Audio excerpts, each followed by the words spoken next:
Franklin County Commissioners meeting, May 28, 2019. Okay.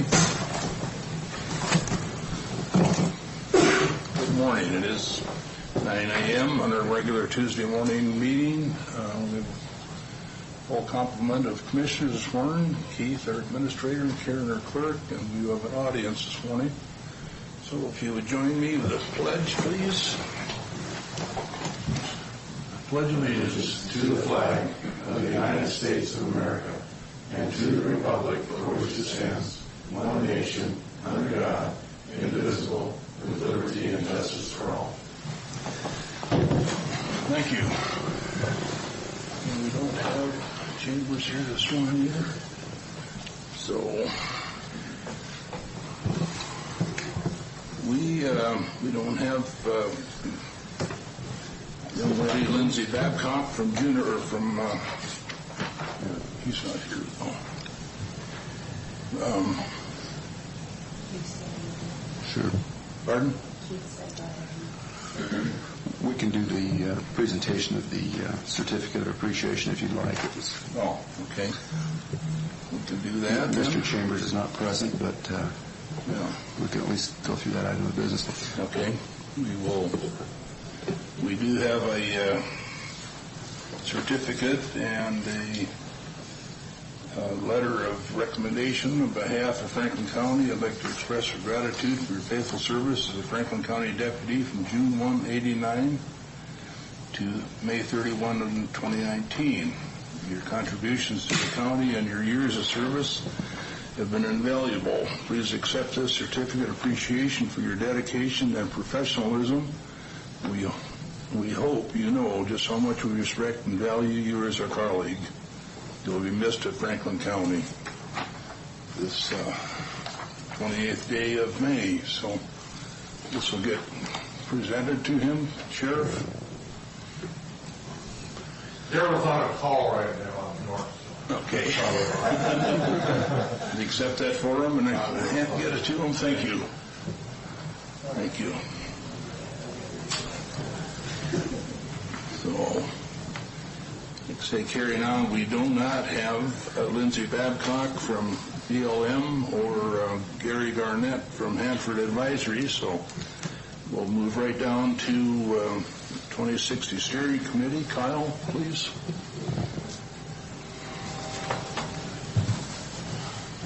Good morning. Good morning. So I came today to talk with you about recommendations that our 2060 or Affordable Housing Fund committee made on two projects that they wanted to recommend to the board to allow my office to go into contract with to help support. Again, little background knowledge on the 2060, also known as the Affordable Housing Fund. It's supported from document recording fees. Portion goes to the state, portion comes to the county for purposes of capital projects. So once a year, the steering committee meets. Identifies a dollar amount to issue or to RFP. And so we had done that earlier in the year, and we had received 4 proposals. The steering committee is recommending 2 of those, and so I just wanted to touch base briefly on the 2 recommendations from the steering committee and see if you had questions regarding those. Any questions before I talk about the projects? Okay. Kyle, what was the amount set for this year? Was it 120? 120,000. Okay. Tammy, what's the total fund balance? For 2060 is $259,567. And how much does it accrue each year? And it accrues $80,850. On average, it's based off of document recording fees, so that number varies a little bit. And so we'll come back to that question later. Okay. All right. So the two projects that were recommended And again, what ends up happening is we schedule a date and a time, and each applicant presents to the steering committee, and the steering committee is made up of it's supposed to be made up of representatives from all of the cities and the county as well. I didn't receive any response from the city of Clovis, Mesa, or Connell. And so I had representatives from the city of Pasco and Mr. Johnson with the county, and then of course my staff were present during the presentations also. So they come in, give a presentation, the steering committee discusses them, and then decides which, if any projects they would like to recommend to the board to support. So that's where we're at right now. So Kyle, before you get into the specific proposals, would you just briefly summarize for the benefit of everybody, fund source and delineation between counties? I'm sorry, the fund source and fund source and delineation between counties. Yeah, the program is supported by document recording fees. Every document that's recorded in the county and cities, or a portion of that goes to support both affordable housing and homeless housing. The affordable housing, which is this one, or 2060, is directed for capital projects. The homeless housing, which you may also hear referred to as 2163, supports programs. And those numbers, 2060, 2163, if I remember, come from the numbers on the legislation? Correct. Okay. I don't think many people are aware of that. Okay. All right. And these funds are specific to the county, and so there aren't monies that are shared with other counties. The Franklin County document recording fees go to support programs in Franklin County. Okay. And if we don't use these funds for homeless housing, they sit in an account. Correct. There's no other lawful use for them that I'm aware of. No, it's very specific in legislation what we can and can't. Again, just adding to the popular knowledge base. Right. Okay. And so the first project that the steering committee wanted to recommend supporting is a duplex that is owned by Elijah Family Homes. The duplex is in Pasco, and it's a property that they had purchased in 2010 using community development block grant funds.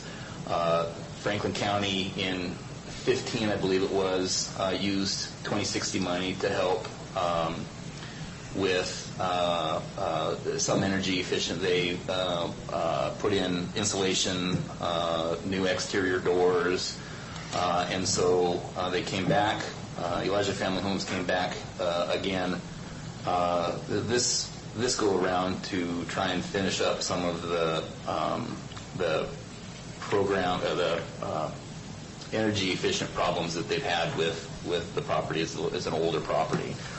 And so they had asked for $32,000 and change, $32,388.33 they wanted that they're having problems with the units, the mini, I think they call them mini splits. Mini splits, thank you. And so they weren't sufficient enough to push air through the upstairs and downstairs, and they run into problems where they're using wall-mounted heaters in the bedrooms and window air conditioners, and so they wanted to remove those, use the mini splits in the basement, and then get an energy efficient one that heat pump for the upstairs units that can meet the square footage needs. They wanted to, and part of that included patching the walls and the framework where the heating units, the individual heaters and the air conditioners were. They wanted to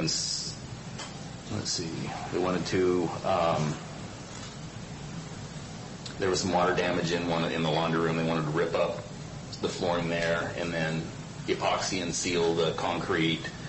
So all this work gets done under contract, right? Correct. And they've got bids, They do. and they use an acceptable process for finding the right contractor? Yes. Okay. Yeah. We would go in, if the board approves, we would go into contract with Elijah Family Homes. It's reimbursement. Everything is, is a reimbursement grant, so they would have the work done, provide receipts for the total of the contract amount or less if money was saved, and then we would reimburse the cost. Yeah. So just from a process standpoint, what are the protections to ensure that they aren't having work done that isn't part of the approved grant funds? And second, what is the process to ensure that all contractors have an equal shot at getting this work? I imagine the receipts is the answer to the first receipts is one. the answer to the first question, and it needs to be an itemized, detailed receipt identifying the work that's done. And the Can they just go pick somebody, or do they have to bid it since it's public money? they provide us, and I don't have the answer to that. I can certainly get that. If you would, just let me know. I will. Just because the money passes from Franklin County to Human Services to Elijah Family Homes, it's still public money, and I think there's still a process required there. If you could just let me know what that is. I will. Thanks. The only other part of that is they were also looking at replacing some old single-pane windows with energy-efficient windows.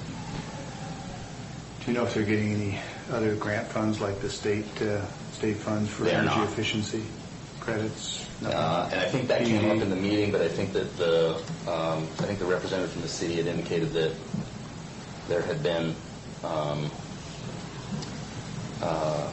I can't remember the specifics, but that there weren't. No, maybe I'm thinking that Grants available. there weren't. Yeah. Okay.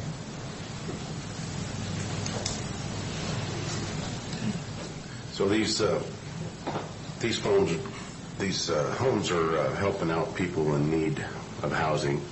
There are people that are, I think, for Elijah Family Homes, it's below 30% of the AMI, average median income, and so these are very poor people, and it's they have to be enrolled in their program, and so part of what their program currently, there are two families that are in. There's a family, I think there's 4 adults and 6 children total living in the two units combined, and they have to participate in their program, which is part of they're coming out of they've got some form of substance abuse treatment, and then they're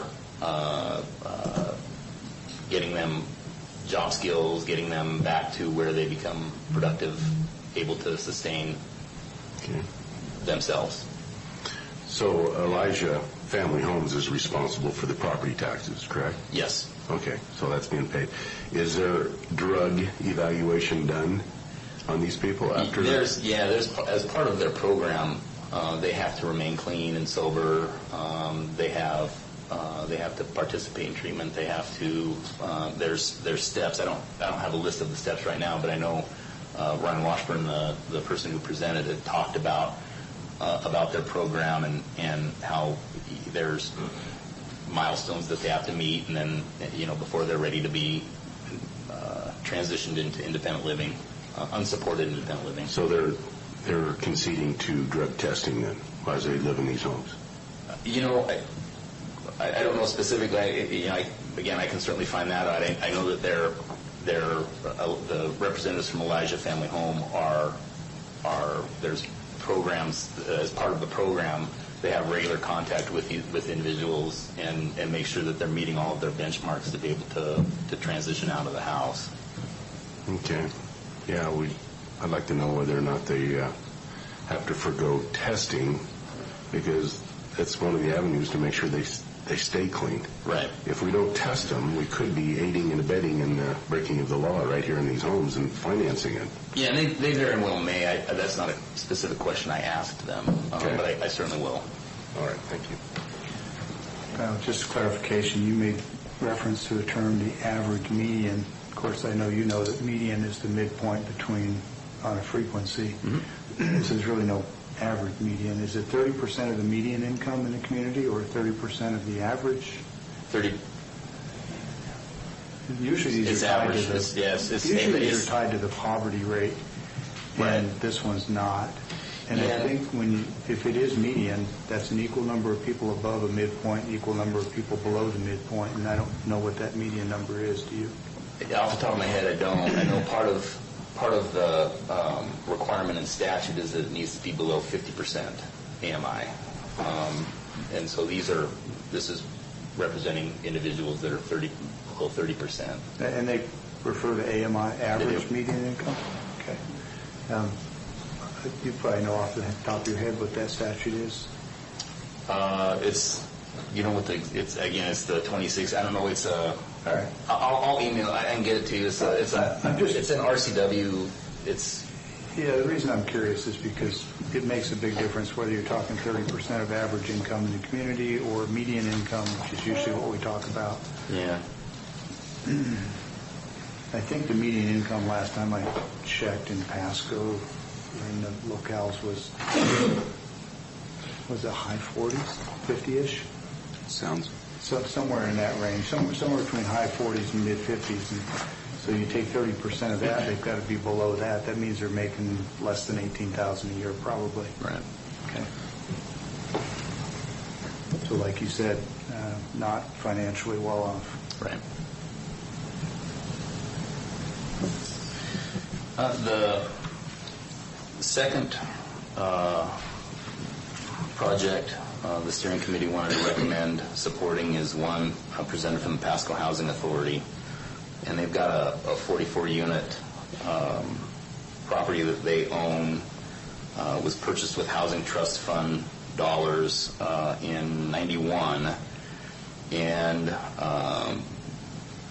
they serve individuals that are below 50% AMI, and what they started having happen is water heaters, their original water heaters, or at least the water heaters that were in the units when they purchased it in '91 have begun failing, and so they've had to replace 4 of the 44 and repair water damage, and so the ask was to it was $45,000. Request was $45,000 to replace the remaining water heaters in the units with new heaters, water heaters. And how many units? How 40. many water heaters? 40. So more than 1,000 apiece. Yeah. Well, installation, you got to have them, and you got to have a permit to put them in. Yeah, and they had and again they had I believe the quote What they gallon? had was from Riggle Plumbing. What gallon water heaters are they? He said 50. Yeah, so you can buy those wholesale with about 3 1/4. So $600-700 for permit and install, which depending on the degree of plumbing, if it was a new install, I'd say it made sense. If it's a direct replacement, that's a lot of money, but that's not really where I was going. It was back to whether or not these things are bid and how they're bid. To do 50 water heaters, I would, if I were bidding it on a project that I owned, I'd be looking for a better number than that. But anyway, we can come back to that when we know what the bidding process is. Okay. And the point and the interest is just making sure that those recording fee dollars go as far as possible. Right. I also know that the availability of subs in this market right now with the housing boom that's going is tough. Sure. And usually when there's a shortage of supply of labor, rates don't go down, they go up. So Right. it may be right. One other quick thing I meant to ask. Are any privately owned properties eligible for these funds? I'm assuming Elijah is not-for-profit. They are not-for-profit. They're privately owned would be eligible for these, providing they're using the unit or the home or to serve individuals under the 50% AMI. So if they meet the client criteria, then they're eligible? Yes. Okay, thanks. And I don't think these are prevailing wage jobs, since they're going on a contract to a not-for-profit agency is actually spending the money, not us. Does that fit with what you know? Yes. Okay. Further questions for Carl?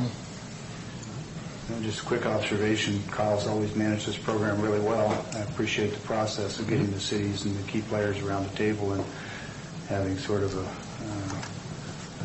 an open discussion about which ones make sense and which ones don't. You get past a lot of the parochialism when you do that. So I think the process is good. The funds are being used for what they're intended for.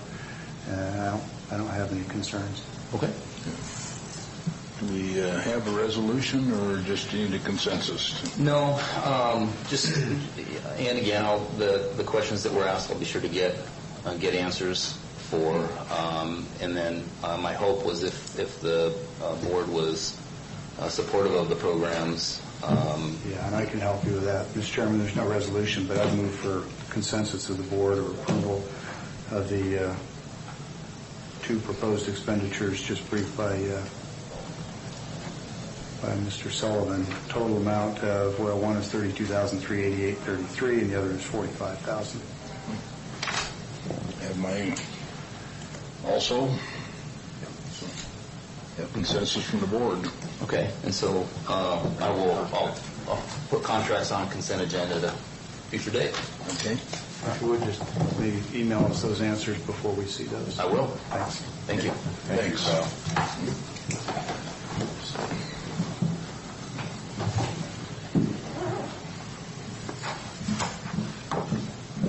I do see that Mr. Garnett has arrived, so you come up, please. Mr. Chairman, while Mr. Garnett's coming up, just wanted to make a suggestion for the board. Mr. Garnett serves as our primary and represents a couple of different counties, as I recall, but we also have an opening for an alternate. At one time, I filled that seat. More recently, Dr. Mike Korenko from West Pasco has filled that. I spoke with him the other day, and he indicated a desire to continue in that role if the board was comfortable with him doing that. And I could give him nothing but my absolute strongest recommendation. He is exceedingly knowledgeable about what's happening out of Hanford, and I think would be a great person to continue as the alternate, and I'd seek board consensus for that. Okay. You would agree? Okay. Good morning, Gary. Good morning. And appreciate coming here and appreciate being served on the Hanford Advisory Board for you. I've done that since 2012.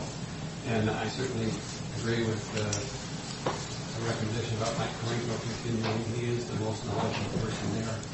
And so the two of us. You're welcome to come have a seat, too. Well, I've got these things to work with. But the Hanford Advisory Board meets usually about 4 times a year. And our first 2 meetings this year were canceled because of weather. We get a lot of people from the west side and from Oregon. So we canceled those first 2 meetings. And so it's just recently that we've had our first meeting. And so that gives me an opportunity to talk to you about the things that went on there. The main thing, there were 2 things I'd like to talk about: the waste storage tanks and the cleanup of those, and then health effects from Hanford over the years. So the waste storage tanks, we're not supposed to say cleanup anymore about Hanford. They've changed their language for that to risk reduction. So I have to kind of get that through my mind. We're doing risk reduction. So the main question that I want to talk about was the waste tanks, the 177 underground waste tanks, and should they be cleaned up and removed, as Washington State says they should. Now DOE Hanford says, well, we'd like to leave them there in the ground and fill them with grout, just like they did the tunnels, and walk away. We'll put some nice grass up there and that sort of thing. So if you're familiar with the reservation, the red spots are where the 9 reactors were that operated in the 40s and 50s and into the 60s. And then the tank farm is this area right in here where the waste tanks are, 177 of those.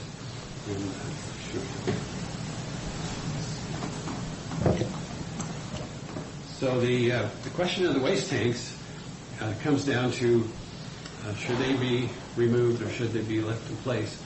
And I certainly recommend that we support Washington State, and they've been very strong and definite about having those tanks removed. And the material I've left with you there's a letter from the governor, and he's specifically saying to Hanford, no, we want those tanks cleaned up. The waste out of the tanks removed, all of that completely cleaned up.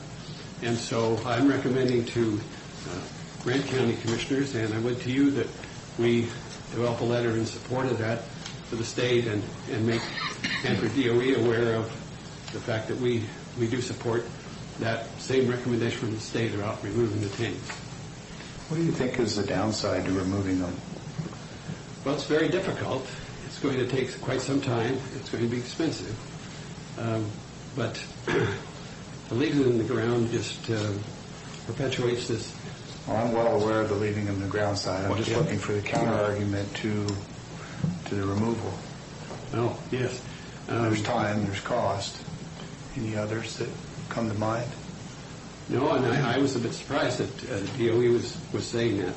But one thing about the Department of Energy in our country, and I've got some material for you there from the Government Accounting Office. They took a hard look at DOE and these waste plants they have around the country. DOE has actually 180 sites around the country that they're involved in cleanup.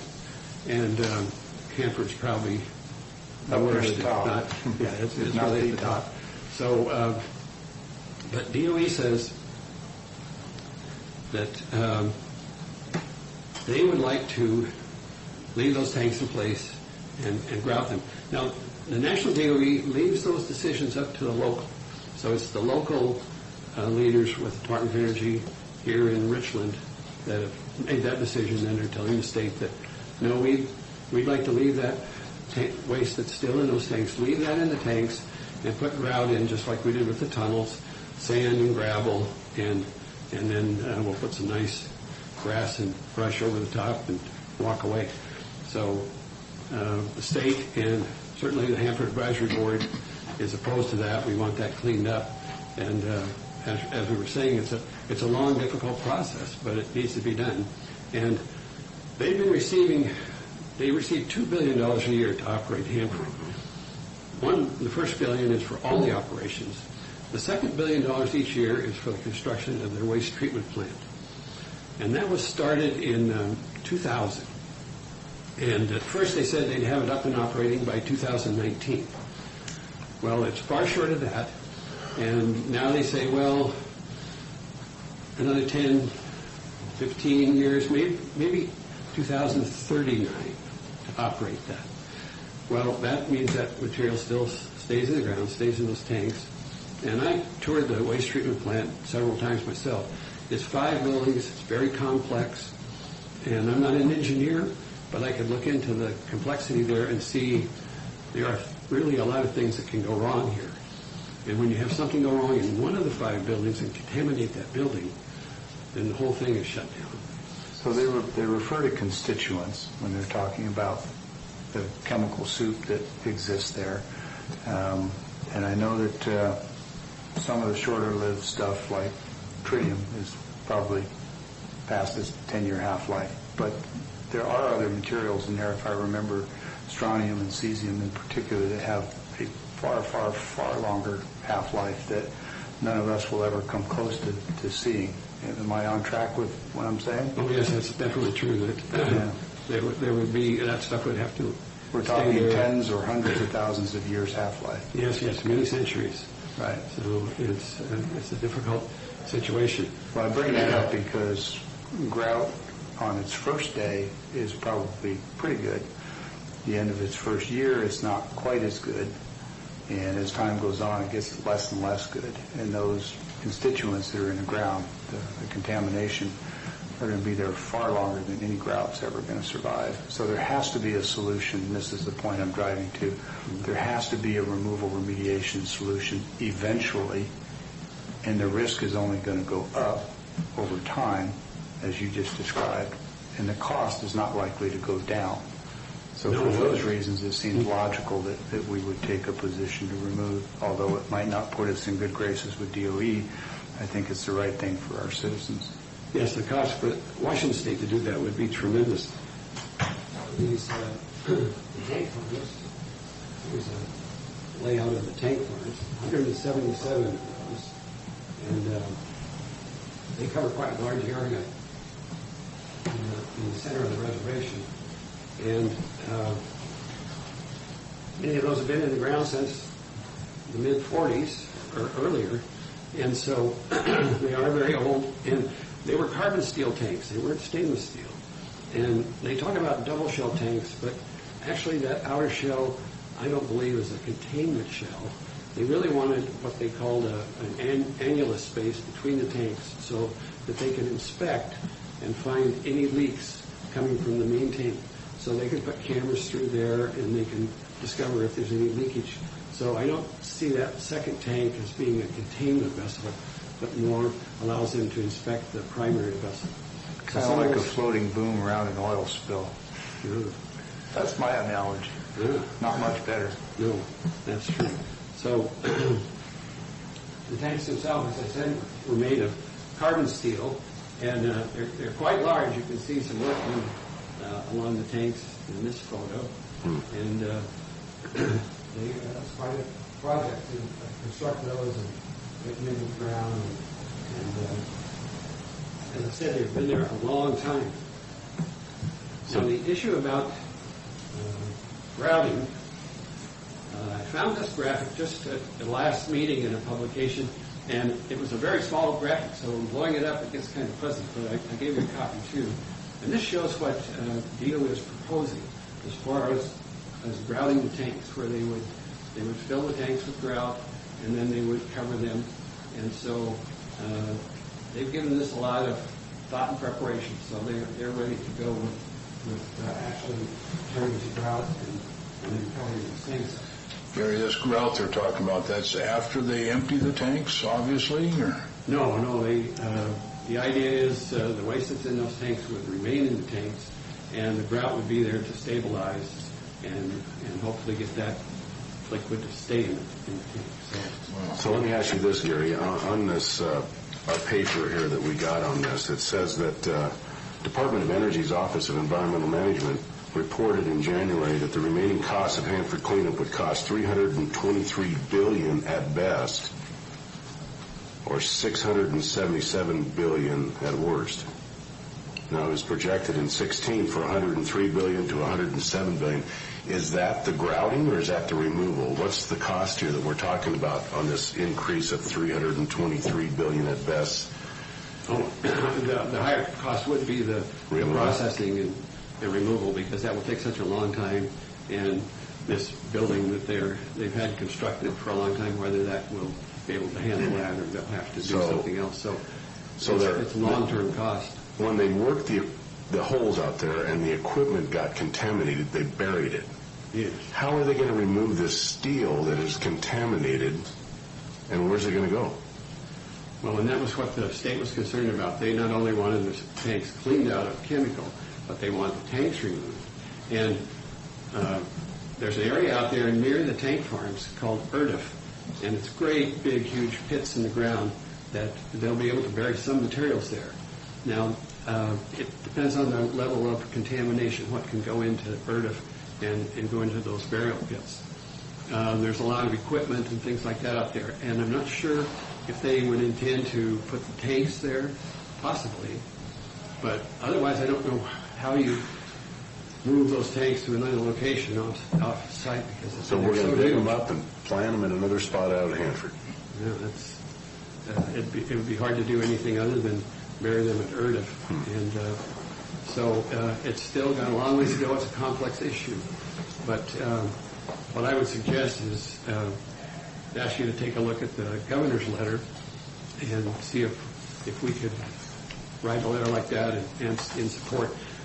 Grant County Commissioners want me to put together a draft letter for them, and I could do that for you, or leave it to you to do something similar. But just so we go on record with the state and with DOE that we agree about having that removed. So when we talk about grout, we're really talking about sort of a concrete slurry mixture. Yes, right. We talk about grout, and I think sometimes people think it's like grout between tile in your house, and it's only marginally similar. When these discussions are happening, the thing that never seems to come up is emptying the liquids in as much of the solids as they can recover from the tanks, and then grouting them and leaving the tanks in place.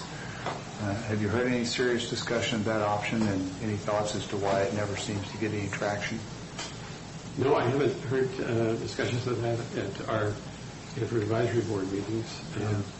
Because obviously relocating the tanks is going to require cutting them or chipping them or something, and because they're hot as they can be, radioactivity-wise, it's going to be kind of hard to do that. So that's kind of seems like the logical approach, and I'm a little surprised there hasn't been some discussion about that as a sort of a mediated option between the two, a compromise position, because I don't think the idea of moving the tanks is great.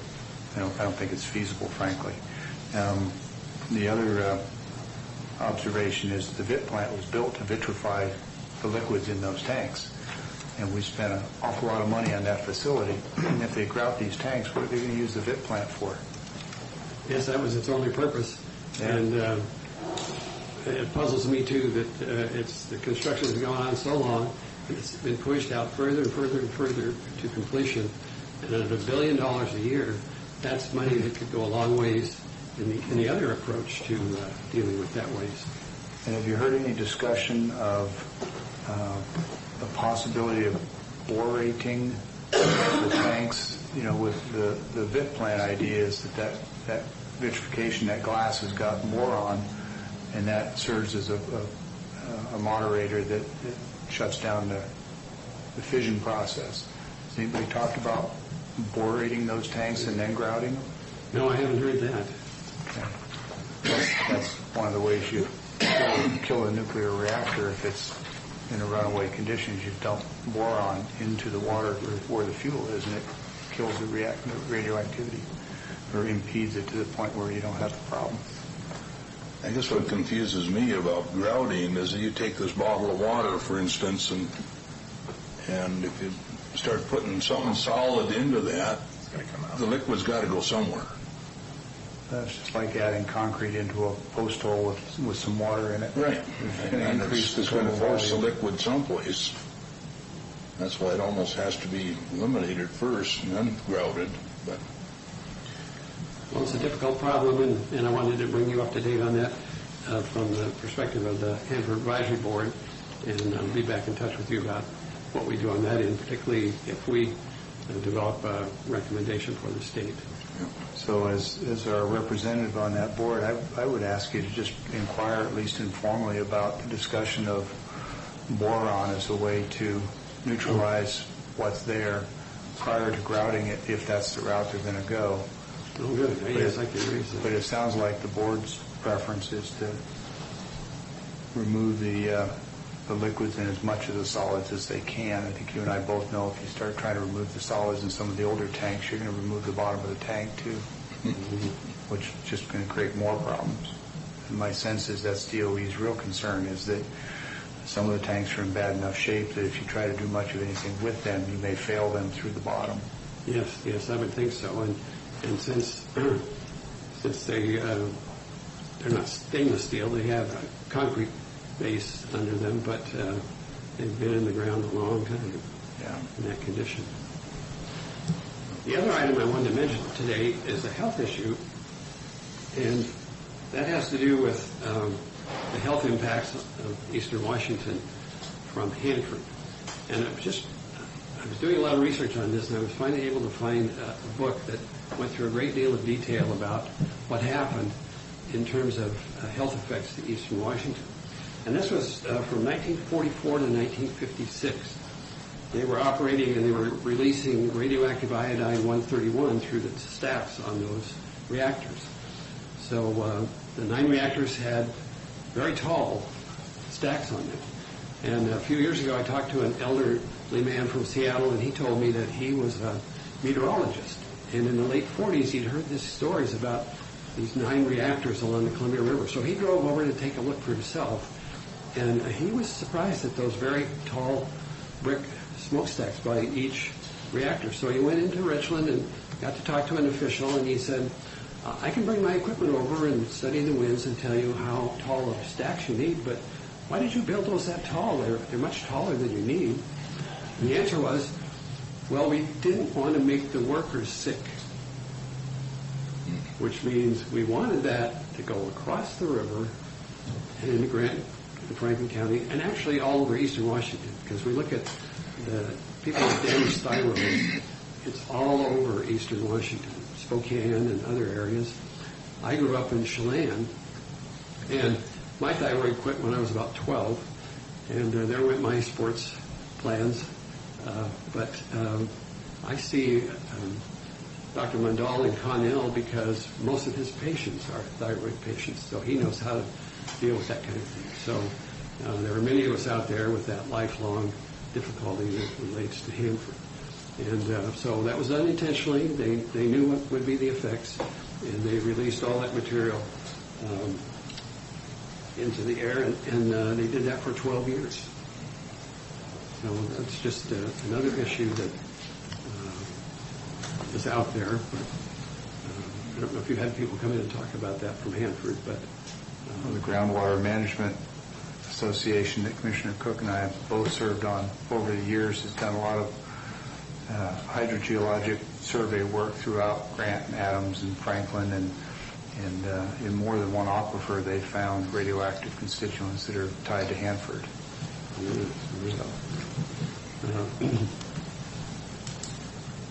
I recall when I came to work here in the 70s, there was an older doctor here that he had been the original doctor at Hanford, and he was still there in the 70s.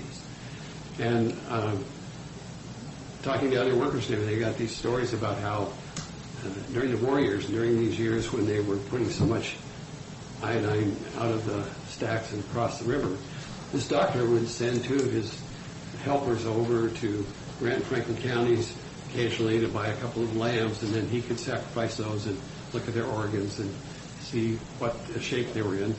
And once the farmers and the folks over in Grant and Franklin County found out what was going on, they wouldn't sell lambs anymore. So he had to send his fellows over at night to rustle lambs so he could keep checking on that.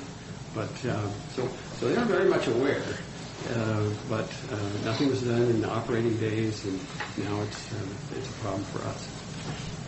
Well, thank you. I appreciate getting to talk to you today, and I'll continue to serve on the board and be in touch with you by letter or coming in occasionally.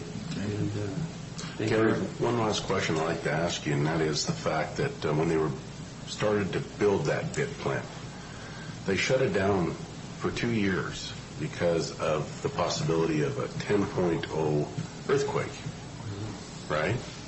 So where was their concern for these tanks if we were to have that earthquake?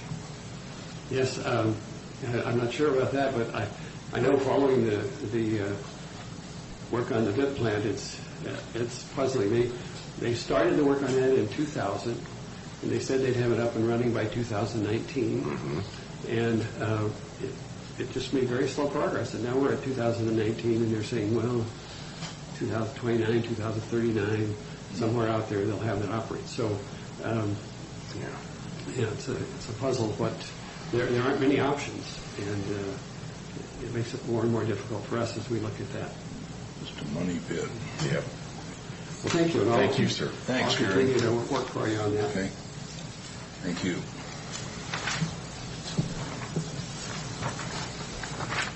Still don't see Lindsay here, so we'll... I just texted Lindsay and she said she voted in 2016. Okay, Sue will not be here. Okay. She has rescheduled. Okay. Well, we'll move on to Carly then, please.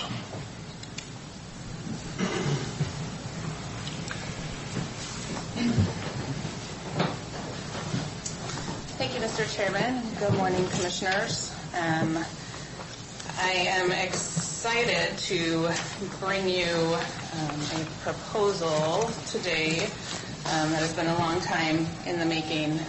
The read ahead included a lot of background information, but just to try to briefly summarize, currently the county has two different payroll schedules that we pay on. We have a bi-weekly payroll schedule that we pay the public works employees under, and then we have a semi-monthly payroll schedule that we pay all the rest of the county employees under. There's been some compliance concerns with the semi-monthly payroll schedule, not concerns that people aren't getting paid appropriately for every hour that they work, and we are compliant in that regard, but there's some concerns with the timing of those payments and how they work with the calendar. It's also created some administrative concerns, particularly with our payroll software system, because it's certainly a non-standard way of managing payroll. It's been an issue that's there was an attempt in the mid-90s to remedy. Obviously, since we're talking about it today in 2019, that was not successful. There have been many ideas and plans since then that haven't really gotten a lot of traction, but just over the last several months, my office was able to work with the accounting staff in the auditor's office to come up with a plan to transition the semi-monthly payroll schedule to the bi-weekly payroll schedule, kind of through about a month and a half transition time through a series of some smaller paychecks with a minimal impact on the employees or the county.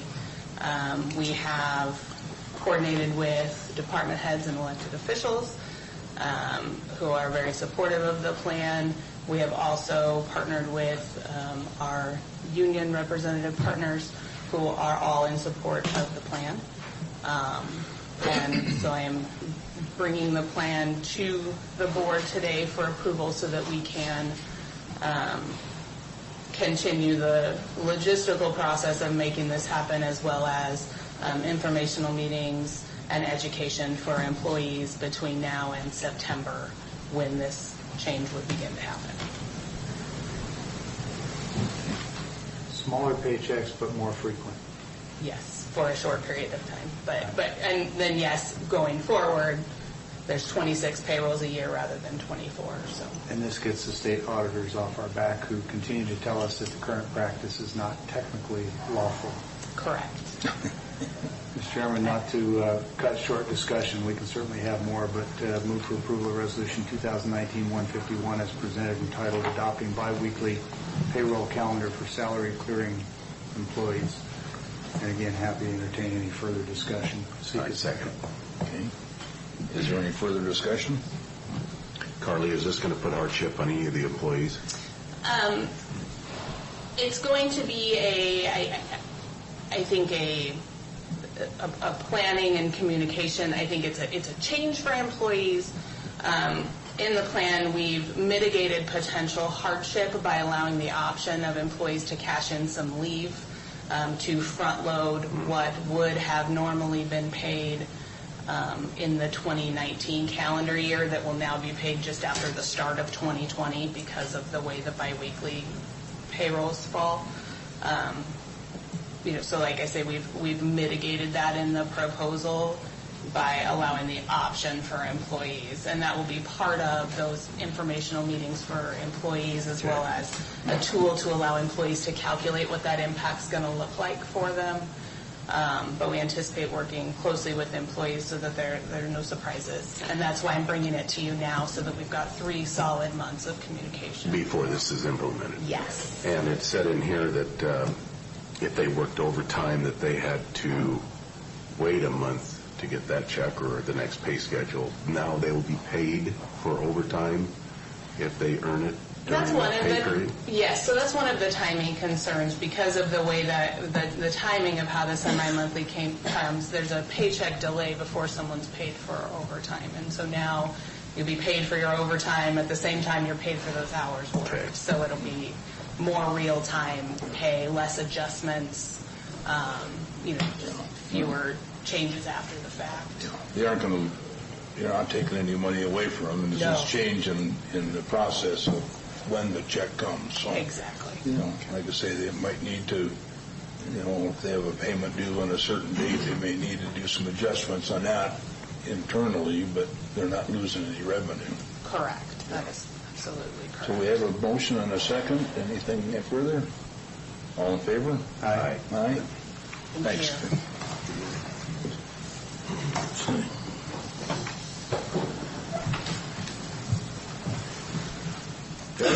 Derek, I believe you're up, please.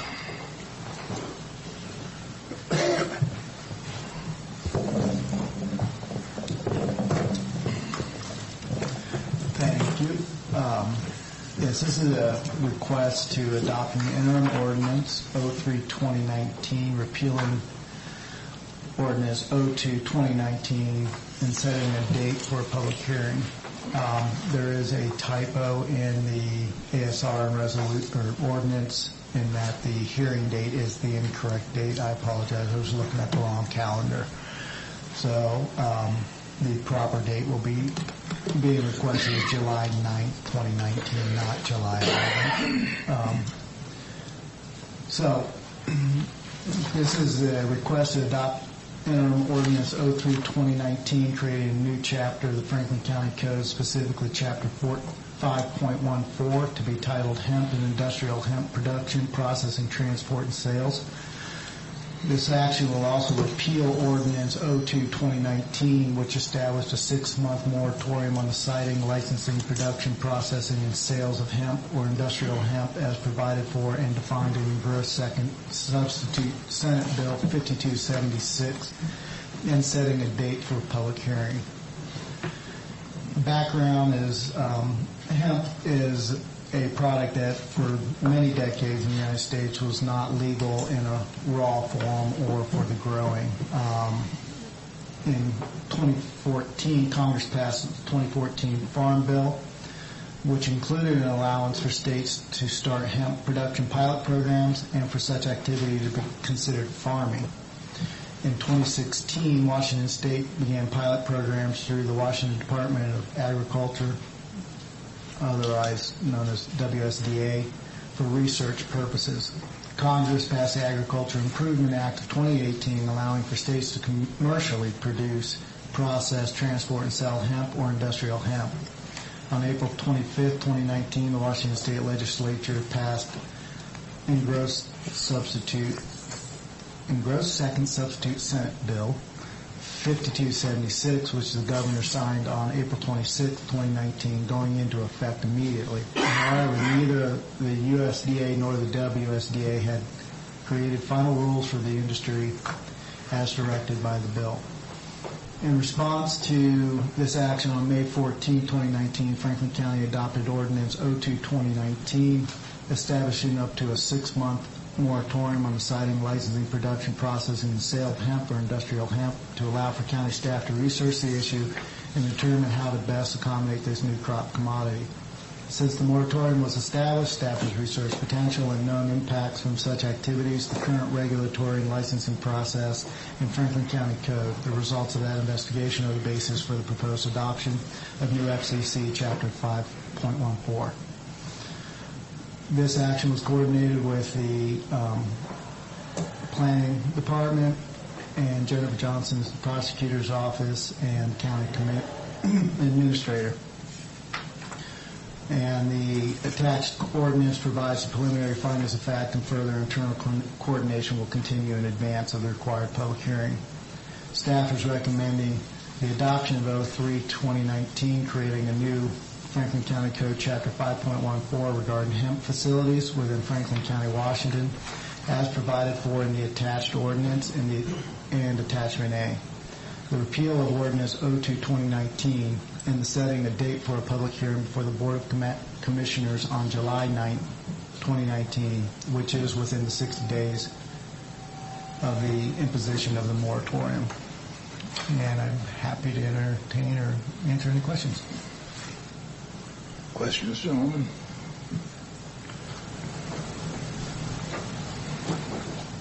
How do you establish a county code for an activity before the state has produced its rules, realizing that if you don't know the rules, it's hard to comply? Right. The current parties that would be eligible under our this is a limited interim ordinance. It's pretty standard methodology to adopt an ordinance in the interim, which will hold place based on, as this one's currently set up, based on the current regulatory structure in place through the IHERP program. The IHERP program is the Industrial Hemp Research project. So let me feedback what I think I heard you say, and please correct me if I get it wrong. That this creates a chapter. Correct. That lets people who are currently participating in the IHRP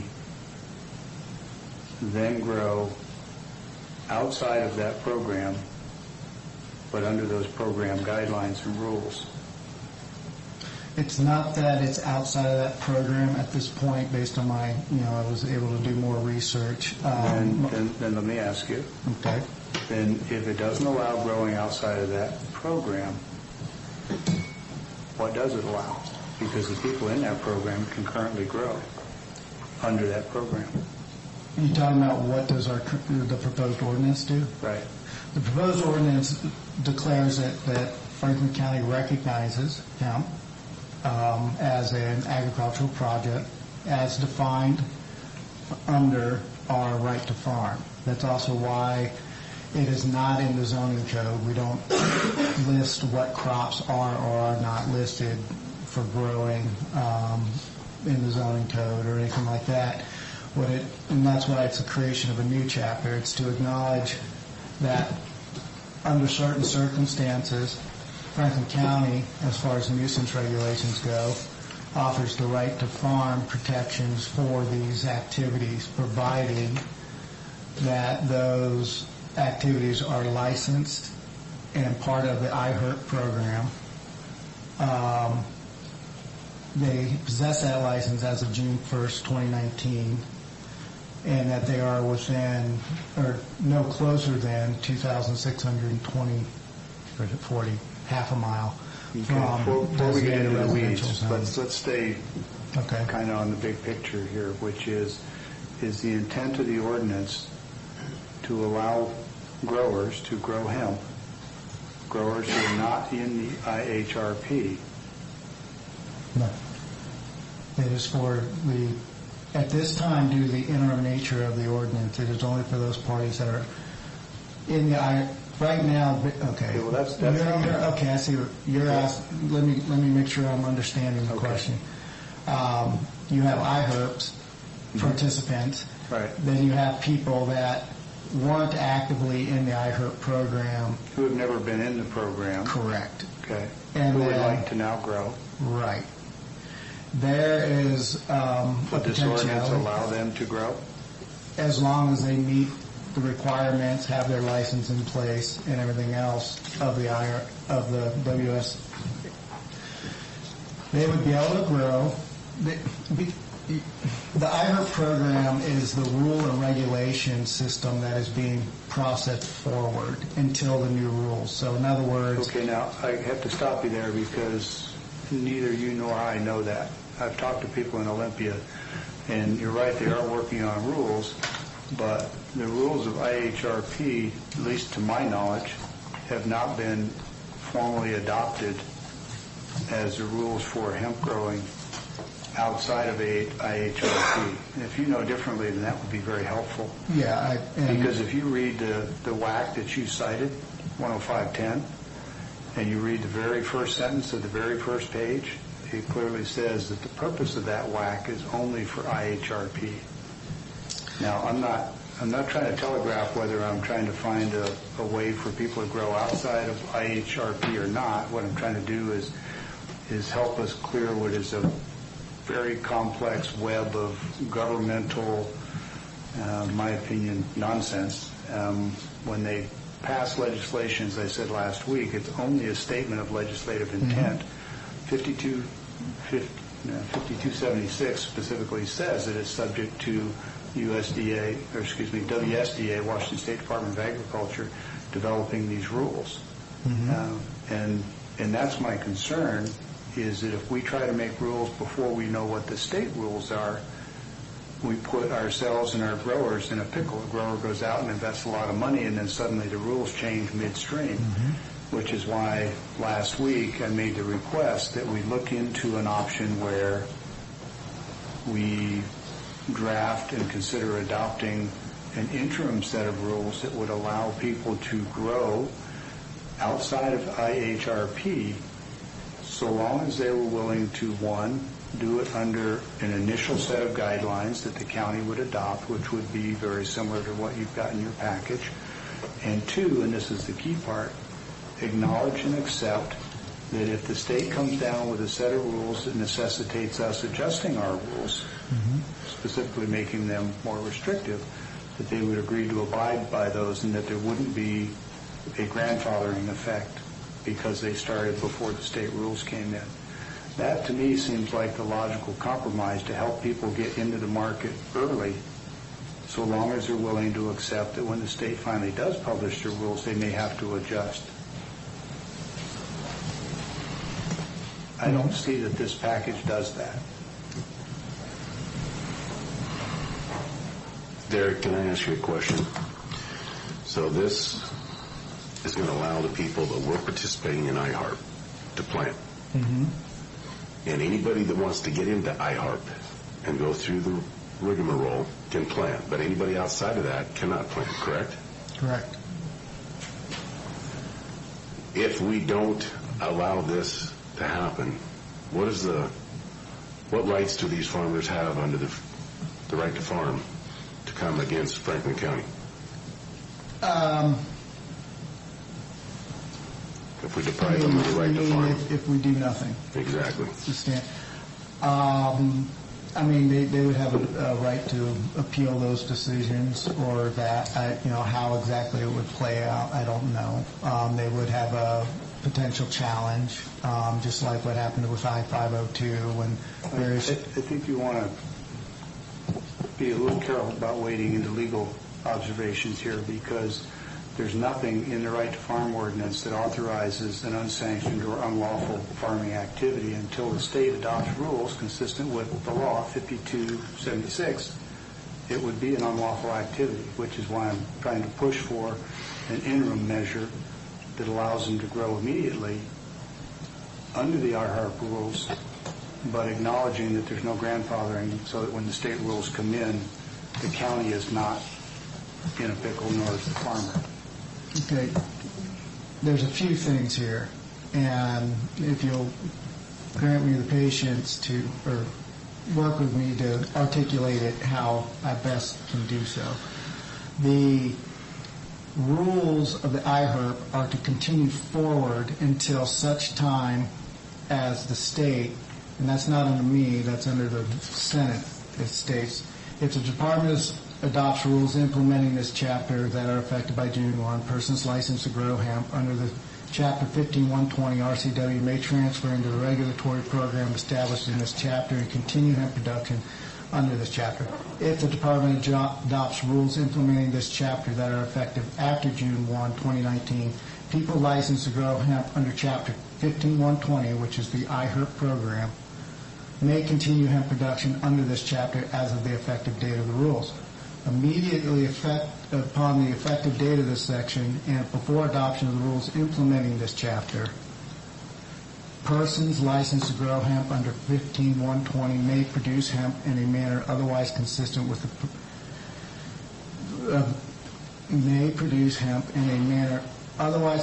with provisions of this chapter and the Agriculture Improvement Act of 2018. So that's effectively what it's basically saying. Until we have the rules in place, licensees will adhere to an IHERP program or set of rules. That's why in the ordinance it mentions, and again, this is interim until such time as new rules are in place. And in the language of the chapter, it states that it's those that are licensed through its industrial research program. So I don't think our discussion has been focused on people who are licensed under IHRP. I don't think there's any question about it.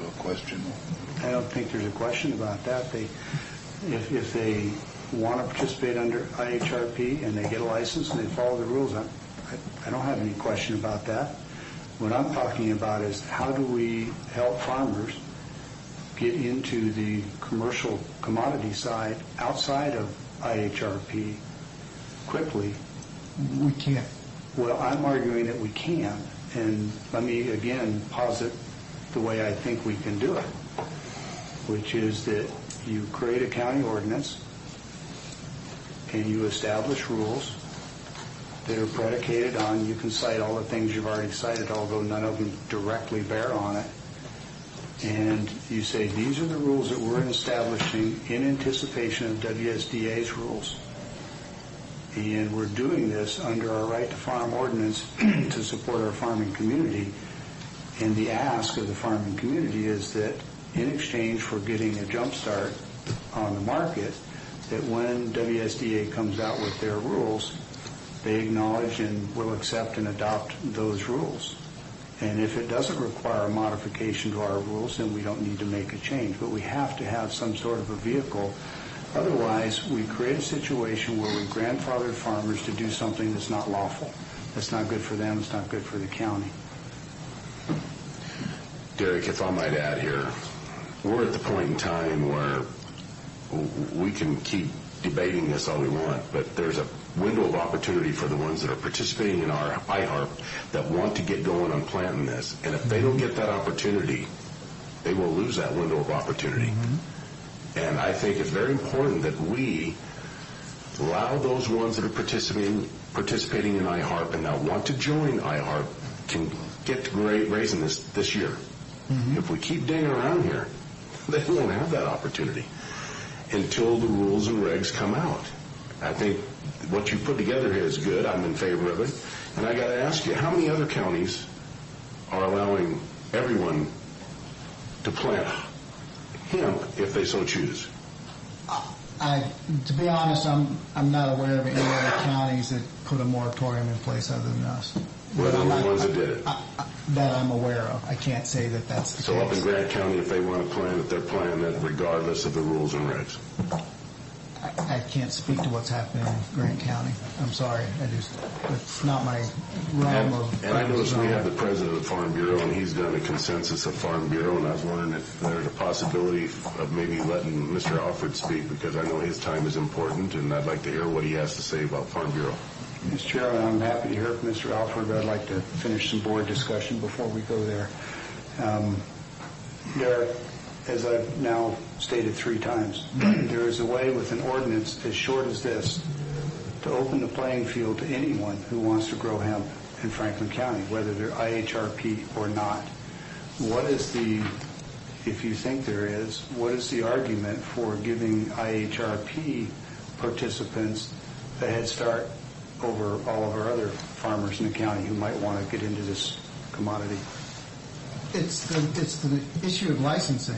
You have to have a license from WSDA. The only way to get a license from WSDA is if you're either currently in the IHERP or when you apply after the June 1 date up to the 31st of December, you're still operating under the IHERP rules and methodologies, or until such time as the new rules come in. That's what the reference to IHERP is. It's the fact that you must adhere to that Program Act rule to even get your license from the state. If you don't have that, if you're not an IHERP, if you're not adhering to the requirements of IHERP, the state will not issue you a license at this point. There is no opportunity for anybody to just come in and start growing. You must apply, and everything must be done, and that's the IHERP language is in there specifically because it's an interim ordinance based on the IHERP regulation process. When the new rules come, we will modify that section to reflect what the new requirements under the state are. Right now, you must be if you're not actually an IHERP participant, you are still operating your facility based on 15.120, which describes the IHERP regulations and process. And the WACs associated with that are what you must do in order to be issued a license at this time. Until the new rules, that is the continuation of the process in the interim time. Is that the IHERP rules, process, codes, everything like that, whatever those requirements are, any hemp grower in Washington State must adhere to it regardless of what county they're located in. And it's your view that those guidelines necessitate a license for IHERP. And the point I'm trying to drill down to is that if you're not participating in IHERP and it says to grow you must comply with the guidelines, the license is to participate in IHRP. If you're complying with the guidelines of growing under the IHRP, I don't see that you have a requirement for the license. I don't believe that the legislative intent is to drive more people into the IHRP. It's just the opposite. They're looking for IHRP to wrap up and for it to become a commodity process. And I don't think that the county takes on any liability by having an ordinance that says if you want to grow and comply with the production guidelines of IHRP, we won't require a license because we're not pushing you into the IHRP program. And that way everybody who wants to grow can do it right away. And when the state does finally publish their Washington Administrative Code rules, people will need to agree to adopt those. I can appreciate that as a farmer, but in order to grow hemp, you're going to have your seed in place, and I find it's hard to come by if you want to look for seed. Either that or you have a greenhouse with plants established that you replant. And at this late in time this year, it's only those that have been putting their ducks in a row and having these in place will be able to plant. Anybody can't just go out there. You're not going to be able to find the seeds to even plant hemp. These people are participating in this, have got these in place, and we need to do something so that they can get to planting this and be on target for a harvest this year, or else they'll miss the boat. Mr. Chairman, if I may, that's certainly been staff's understanding in one sense, in that it was clear from the last discussion that there were growers who had invested time and equipment and capital into the current season with an expectation that they were going to be able to move forward.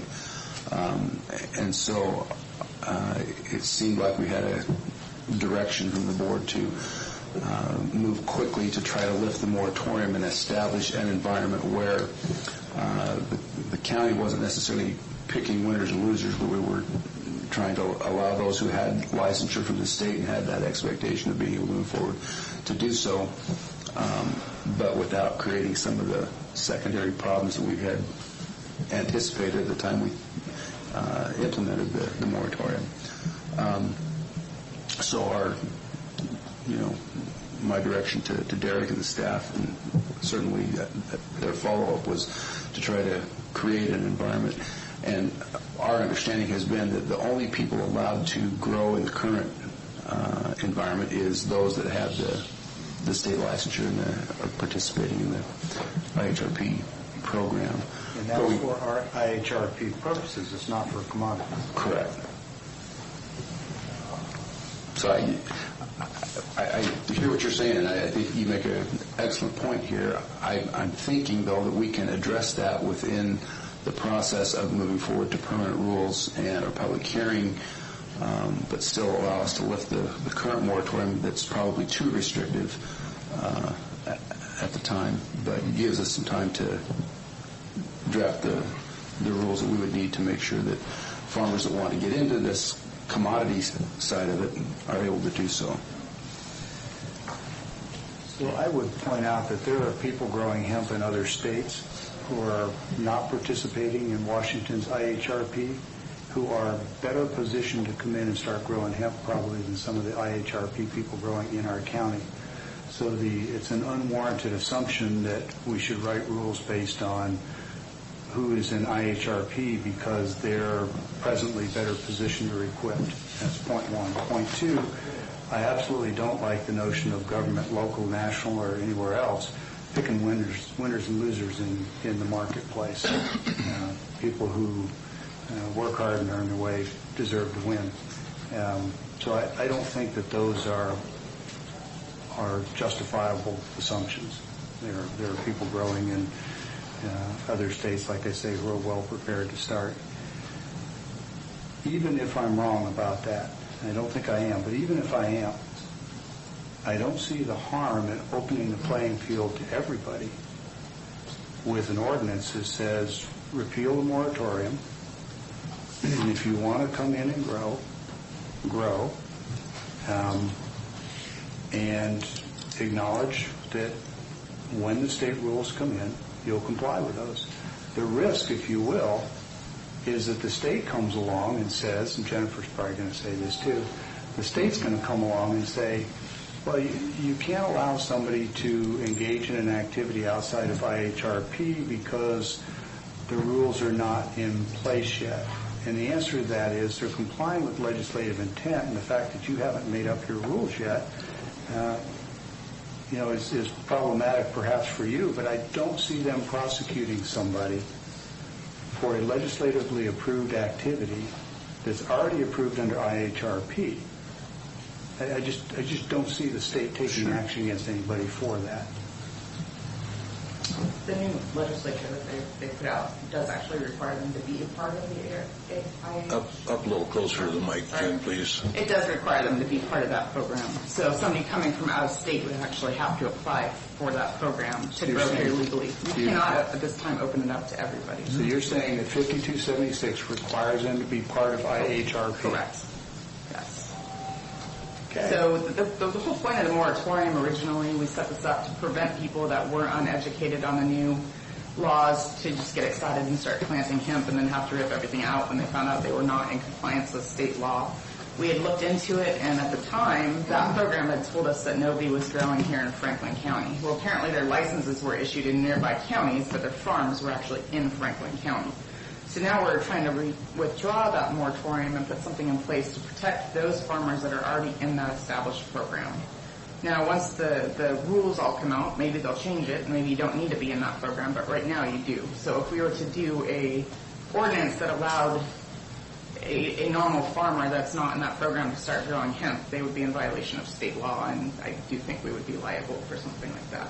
So if it's convenient, well, certainly I'd like to know at some point soon, and if you've got it now, I'd like to see that language so that we can put it out there for everybody to share.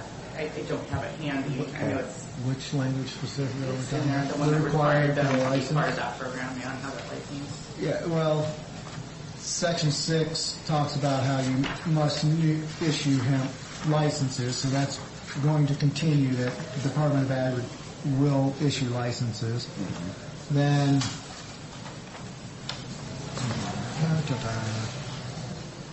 I've read a lot of bills, probably hundreds of them, and sometimes I miss stuff in them, and apparently I missed something here, but I'd sure like to see that language. it's generally not called out as IHRP. Okay, it's going to be RCW 1520 is in the legislation what's called out as. IHRP falls is just 1520 describes the iHerb program, and then the various WACs are the implementation.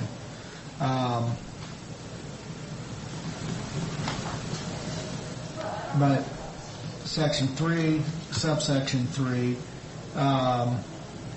also talks about that until the rules are in place, you got to abide by 15120 RCW. Which says that if you're going to grow under iHerb, you have to have an iHerb license. No, it says that are affected. Persons licensed to grow under Chapter 15 may transfer into the regulatory and continue hemp production.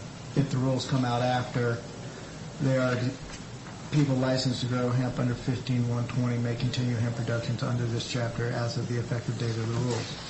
So again, it's continually referencing back to 15120, which is the iHerb program. So that's where that understanding came from. 4 starts getting into specific descriptors. You know what each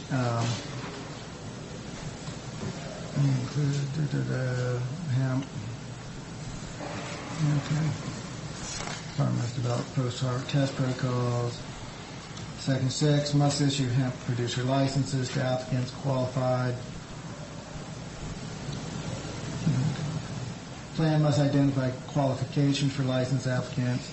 So in other words, they talk about how they're going to continue forward with licensing regulatory, but everything, whenever they reference back to kind of the rules in place at the time, it's always RCW 15120, which is translated by us to shorthand as iHerb. So that's how we crafted the ordinance, is to allow those people in that program to continue growing, and then when the rules change and they open it up to everybody, then we can redraft our ordinance to comply with that, with whatever rules we feel are needed, distance between farms, etc. So I have a different reading, and in the interest of time and citizen interest, I'm just going to abstain on the vote. We'll let these 2 commissioners decide. I have a different point of view. I don't have the benefit of having my computer in front of me to go back and pull up all my research notes. Could well be that I'm wrong, and if that's the case, I certainly don't want to be the guy standing between our farmers and an opportunity, which is why I've been advocating for trying to open it immediately for everybody. But if you're confident that you've got the right read, I will take a step back, and trust me, we will talk again when I have my notes in front of me. We don't believe that at this time it is open to everyone. Our interpretation and the continual references within the bill. I got that. My interpretation is we can make it open to everyone, and Jennifer clearly has a different point of view, so we'll hash it out. We do still have a public hearing coming, so. James, do you have a moment? Would you put a little mud in the stream here? Yeah. Thank you for your time. Just wanted to touch a brief second on Commissioner Peck. I do appreciate your diving into the actual law and the writing of it, because there are definitely nuances that can pop up that might allow for different interpretations. The way we see it at Franklin County Farm Bureau and the Washington State Farm Bureau is that we do support a viable hemp industry for industrial hemp, compliant with federal and state law, which, from my understanding, also is that as of this time, until the rules are set in the interim, any producer or grower or processor who is licensed through the iHerb program is legal to grow within the state. I'm not necessarily advocating for anything past that. That's not the way I interpreted it. Yeah. But if we were able to make it a level playing field with what everyone else's understanding is with the other counties, I think that would be what we're asking for. We just don't want to be at a level where we can't be growing hemp and everyone around us can. But again, just for licensed producers and having that availability. There's one thing in regards to the ordinance 03-2109. Derek, I don't know what classifies as a designated residential area. Is that a zoning issue, or is that, that's not yeah. just within? It's not just a house. A house, okay. Yeah. That's the only issue I would have concern with is when you're establishing those zones and those buffers. Farmers hate buffers. They tend to be, causing a lot of issues with everything, but I have no way of, I guess, looking back at it, I don't have any issue with the ordinance the way you guys have proposed it. And as Farm Bureau, like I said, as long as it's in compliance with state law, we support the way it's written, as long as it removes the moratorium as it is right now, and today, preferably. Thanks for your time. Quickly, as I see it, there's 3 levels of interest here. One is you have a moratorium, nobody grows. The next is people under IHRP can grow, not just under the program, but as a commodity. And then the third level, the one that I've been pursuing, is to open it up for everybody. And that's a risk management question, I think, ultimately, for what risk does it bring on farmers and on the county. And I've already said I'm willing to take a step back and support that middle ground, which is the one that you're advocating. I just think we might be missing an opportunity to help folks get a jump start, because there will be other counties where it'll just be like the open range of 75, 80 years ago. You just go where you want and do what you want. And that's not healthy either, but I'm trying to give as much advantage to our growers as possible.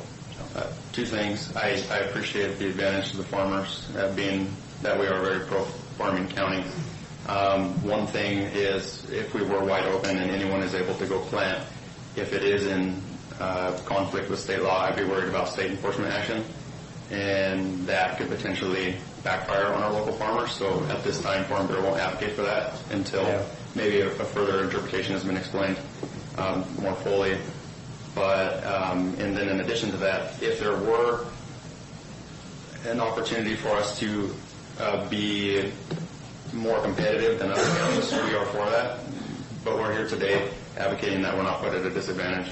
But in the future, if there is any opportunity for our farmers to be at an advantage, we appreciate your support in that. Any other questions? Thanks, Gene. Thank you for your time. Thank you. Tim? Everybody comment. So, and I think you guys are getting into this, but the moratorium as it's written, even if you do apply for an IHRP license, the WSDA's interpretation is they will not grant that license in Franklin County. Mm-hmm. So it is very important that we get that lifted if we want people to be able to participate in that program. There is a contact there. If you guys don't have a contact with the Department of Ag, you've got that person. I'm waiting to see the results of this to see where we end up.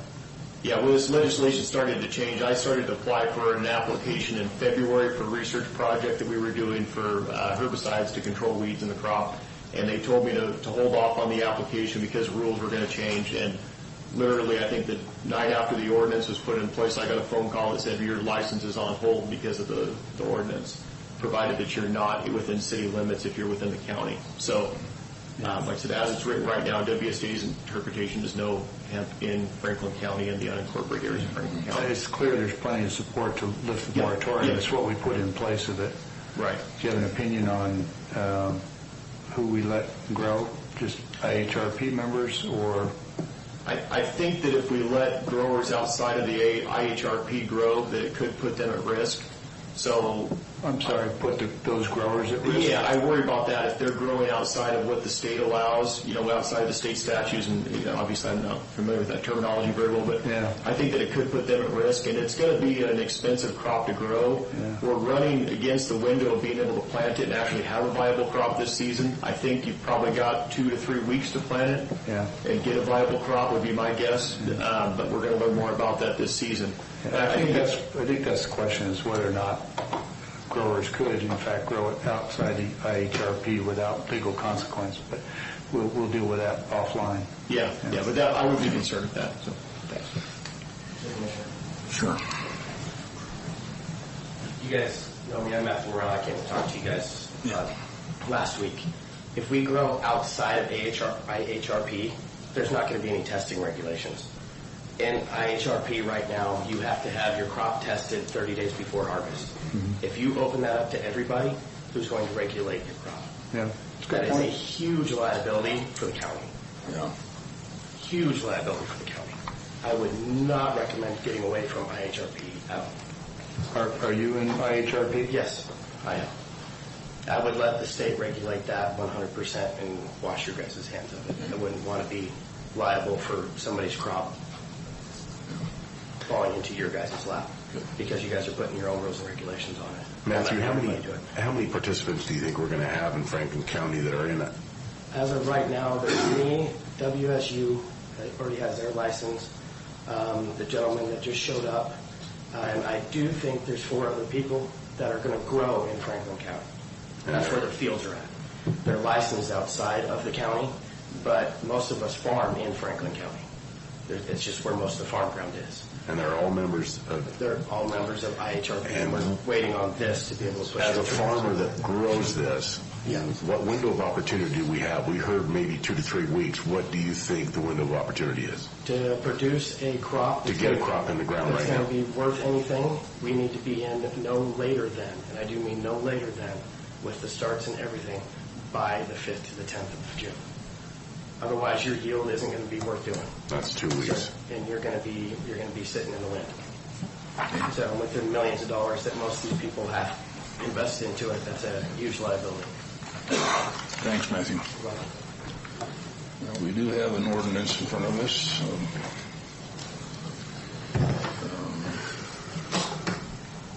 Ordinance 03-2019.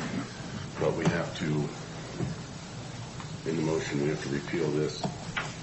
Yeah, I would just say it right off that bowl here. I move that we repeal ordinance 02-2019 and approve ordinance 03-2019 today. I'll second. Okay. Mr. Chairman, just to note, the ordinance title for 03219 covers all that in detail, so I would just offer that. Yeah. That'd be captured for the record. Further discussion? Does both those things. Just a couple of comments. Leaving open the distinct possibility that Ms. Johnson is correct in her reading of the statute and reading some concern from citizens about the potential risks of letting people grow outside of IHRP, I'm going to abstain from the vote, but want to be clear for the record that I support the middle ground I described earlier of people growing under IHRP, excuse me, to be able to move into the commodity market side.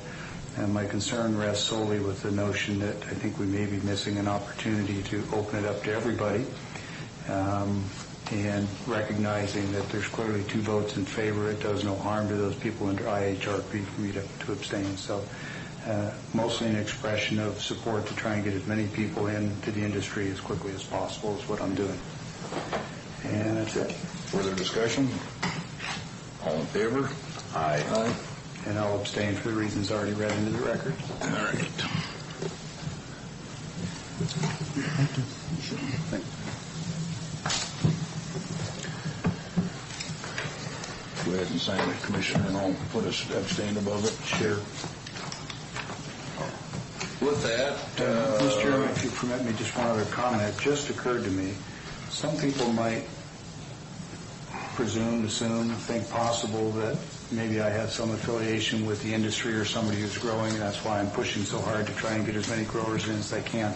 Just for the record, I don't have any personal interest. I don't know anybody other than the people that have spoken here that are even associated with the industry. I don't like government picking winners and losers. I want everybody at the table as early as possible. He wants to know if you'll sign over abstain. Sure.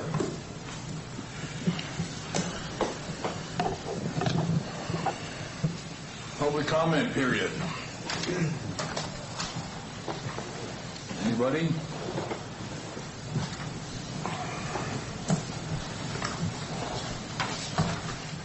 Good morning, Commissioners. My name is Russell Delgesso, and I'm here representing the Tri-City Amateur Hockey Association.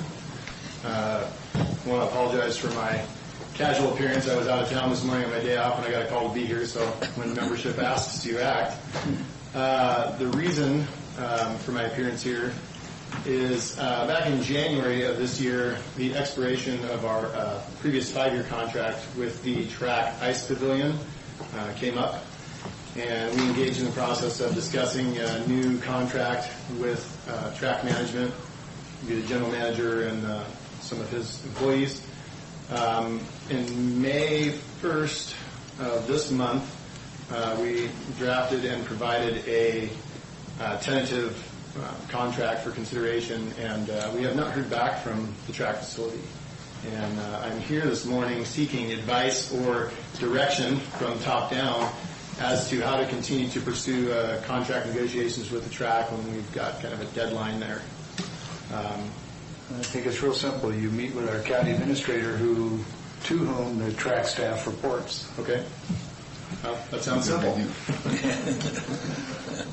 I'll be glad to meet with you. Okay. Well, thank you. All right, thank you. Yeah. Further comment?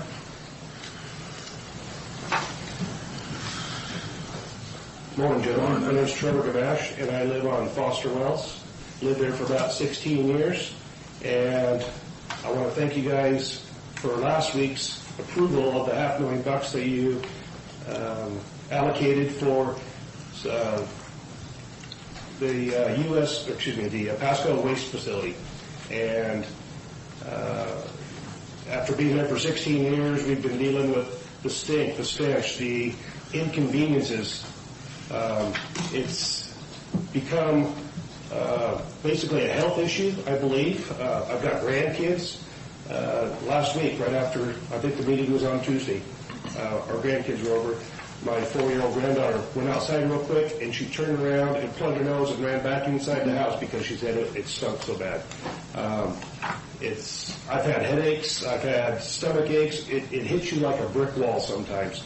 It's not every day, but it is fairly often. When we get the inversion that comes in, sometimes it's 3 o'clock in the morning, sometimes it's 3 o'clock in the afternoon.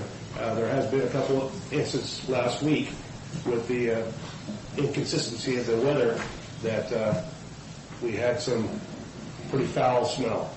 I think it's been lack of management over the years. Yeah. I've got a couple letters right here that we've had written up. We talked to the Department of Ecology a year ago. They gave us more lip service. It's supposed to be a it's supposed to be a honor system out there as far as the Department of Ecology. I asked if there was a monitoring system in place, and they said, no, not at this time. All the monitors are being used. It's going to be a year or two before we can get a monitoring system there. After 16 years of living there, if the city can raise a stink, so can we. So we need to, with these letters, can I approach and you guys have the letters here? Just want to let you guys know that our patience is wearing thin. Thanks, Trevor. Thanks, Trevor. Thank you. Our patience is wearing thin, and just curious how long that we need to deal with this situation. With the approval of the funds last week, that's great. I would encourage you guys to ask more questions, do follow-ups. I would like for you guys to ask how many years it's going to take to clean up the problems, the issues that they do have right now. Last summer we got a letter from the city, from Mr. Warren, wanting access, permission to come through our property for another pipeline to go to add more products. There's more processing facilities in the King City area, and we agreed to give them the easement if they started with the stink, eliminating the stink, the stench with the odors. And they are choosing to not start at the problem, but they're going to want to build more pump stations. They want to install more pipelines. They want to add more fuel to the fire instead of trying to solve the problems that they do have right now. And so they said, well, we're not you're not going to give us access to go through your property? It's right through my front yard. And the neighbors also, and we're like, yes, we will, but you got to start with the source first. And they said, okay, well, then we'll just go around you. We'll go down Capitol, come up, tear up the brand new pavement and all that new construction you guys did a few years ago. So they need to spend money to get more money, that type of thing. So a lot of lack of management, in consideration of the neighbors. Like I said, I live a half a mile away. I'm the closest resident, and it is ridiculous. And so wanted to thank you for the approval of that, but make sure that they are going to spend their funds trying to eliminate the odor. They haven't done anything in 18 years to eliminate it, but it's getting more often, and it's becoming more of a huge inconvenience. I think, like you say, it's just been a lack of management all these years. Steve mentioned or admitted that they had never cleaned that settling pit out. Lamb Weston does every spring. Richland has the same processing facilities over there too. They filter it and then they dump it back in the Yakima River. That's how clean a product that they're doing to do that. Pasco, Conagra, on your side, they will irrigate on their farm ground all year long. So they have odors. Boise Cascade used to have their odors many, many years ago. You have to hold your breath from about Crazy Mary's until you get around the corner down there. You know, a guy doesn't even have to do it. So it's lack of management. It's ridiculous. And the reason for these, we wanted to get you guys' attention and wanted to... Well, Trevor, correct me if I'm wrong, but I heard that with the approval of those funds, they were going to go after the smell, is what I heard at that meeting. Sure, and I heard the same thing too. So we got them on record. Yep. But that, to me, that is a gray area, living right there next to it. Anything that they do, it could be more lip service, just saying yes. They want to go out there and build these cement slabs, haul this liquid slurry, pour it on a slab 2 to 3 inches thick, and then flip it and turn it and then haul it away. I don't know the whole process because it's so ridiculous that you just can't even fathom how that process is going to work, getting rid of. And we know when you increase the surface area, you increase the smell. Sure. That's going to make it worse. And that's why I asked him during the meeting, are you planning on doing this right beside the pond? Sure. I think the obvious thing would be to get it out away from town so the prevailing winds would take it further away. I don't know how they're going to combat that, but I think that the solution would be to talk to the processors and see if they can't tighten up their screens so the residue, the chunks, the product itself instead of the water, if they can't keep that at the plant, so they have to dispose of it. When you're allowing the sewage part of raw waste, that's what creates the smell, the biodegrading and how it creates the smell. We were at my mother-in-law's place at Sunrolls Golf Course last week, and we could smell it there too. So it's not just a half-mile radius. We've got neighbors that have property, they farm ground, shops, housing. So sometimes it hits my house, and sometimes it doesn't. It might hit some of the neighbors who go around us. It just follows the goalies. I've smelled it in King City many times, and it's so that's the reason for the letter. And we say, shut the thing down, shut it down, fix the problem, and then bring your pipeline on through, make it happen. So it's one way of fixing the problem that nobody's addressed. There's been no sign of compensation when there's been mainline breaks coming through. Harold's property was basically sterilized for a year, couldn't grow a crop right there. No compensation, no thank yous. 16 years ago, when we'd call in to complain about the stink, they said, we'd turn up more water, add more water to the pond, dilute it out so the stink will go away, and then they would send the ladies a bouquet of flowers for the inconvenience. So that's where we started 16 years ago, and the reason for the letter today. So I just wanted to say thank you and looking forward to your support on this issue because we do not want to sit back any longer. Okay. So appreciate your time. Thank you very much. Thanks, Trevor. Further comments? We'll move on to pay the bills.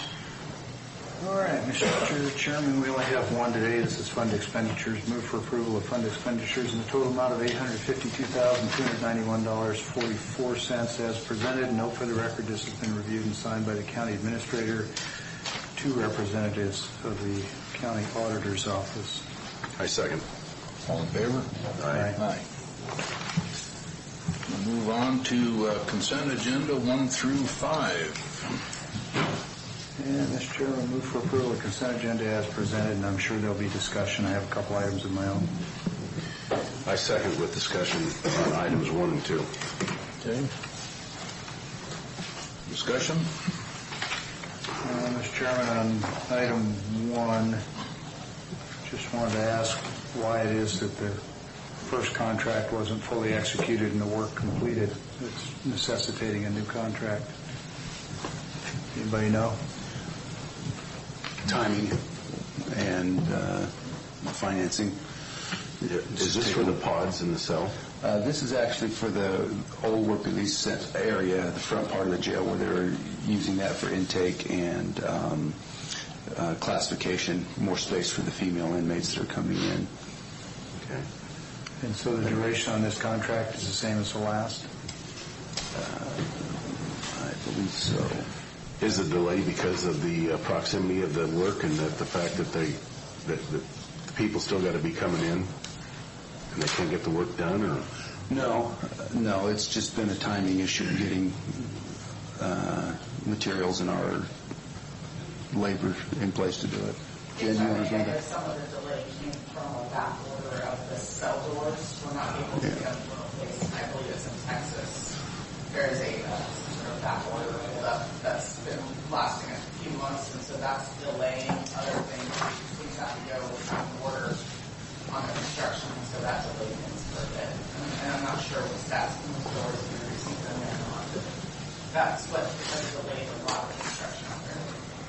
So where I'm leading with my questions, we're always pretty good about our termination clauses. I appreciate that. That's one of the most important components in my view.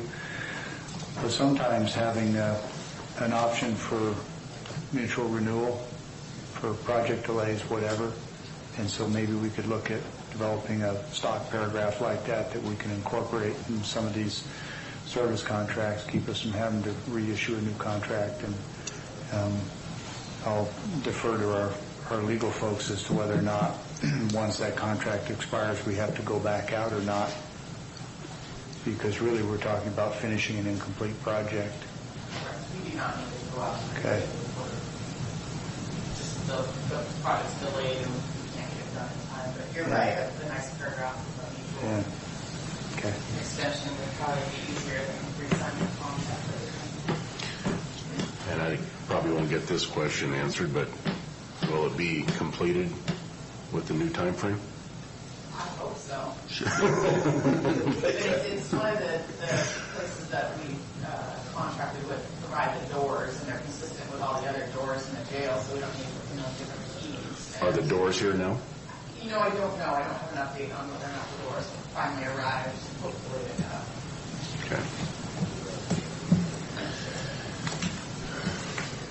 Okay, and then item number 2, I got a letter, I'm sure the other commissioners did, from Mr. Lips about the 2 roads up there and this 30% magnesium chloride that we're putting down on these roads.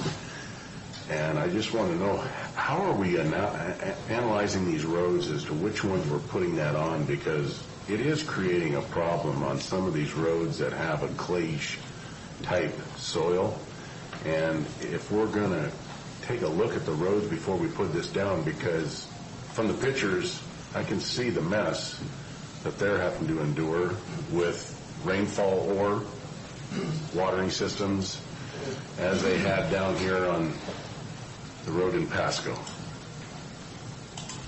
Yeah, we saw the same pictures that the board saw that was sent to the board. Those were actually taken a little while ago. They're the same pictures we saw before. Really, the mistake that was made there is we went out and processed the road, and what the pictures you got wasn't due to an application. It was due to the processing of the existing road that had past applications of this. And then right after we processed the road, after the winter, we got that big rain. So that kind of exasperated the whole issue. Like I said in our earlier meeting, there's really two things at play here. The first thing is Franklin County does not engage in any sort of dust abatement program.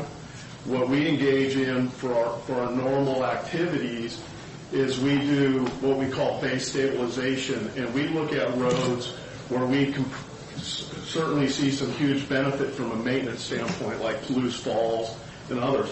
But the county does have a current policy that the board may want to look at to see if there's some changes that they would like to direct us to do that does allow applicants to come in and apply for a permit, and those are specifically for dust abatement. But they pay they pay for the cost of that. So there's really two things at play here, and I believe the roads in question are roads that are where that's actually through permit. Is that correct? I would have to double check on that. I'm not sure off the top of my head whether they're ones that are by permit or whether North Cooley Road and North Dayton Road. Yeah, and we can verify that, whether those are permits that we get. A lot of the same people get permits every year, and the county does have a policy that allows those. And you know, quite honestly, we can guarantee you that our policy is called dust abatement, and that's what majority of the people are doing. But from an actual budgeted maintenance activity, we don't apply this for dust abatement. We do it specifically for base stabilization on roads gravel roads that require a high level of maintenance, and this certainly cuts down on that. When you can really go out there, like especially at Palouse Falls, and you can put this application down and then maybe only have to go out there one or two more times to do some minor blading. When you consider the traffic and the type of traffic, that's a huge savings to the county. So that's really what we're looking at. So I think what we're starting to see is also, you know, some of the things, and I've talked about this before, is we're absolutely using the wrong signs. When our guys go out there, even when we're applying it or it's being applied as part of the dust abatement program by permit, the signs that are going out there are fresh oil signs. And so people have gotten the impression that this is oil, and it's not oil. It's the same product that we put down, the DOT, every city puts down in this state for ice, you know, for de-icing and anti-icing. It's a salt-based product. If there's anything that's sticking to vehicles, it would be the mud and the clay that's existent in most of the materials that we have around here.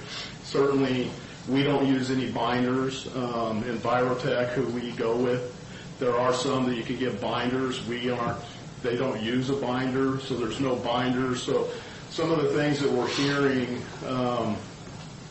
we're not sure exactly what's going on as far as some of the concerns about it sticking to their vehicles and it being, you know, that type of product.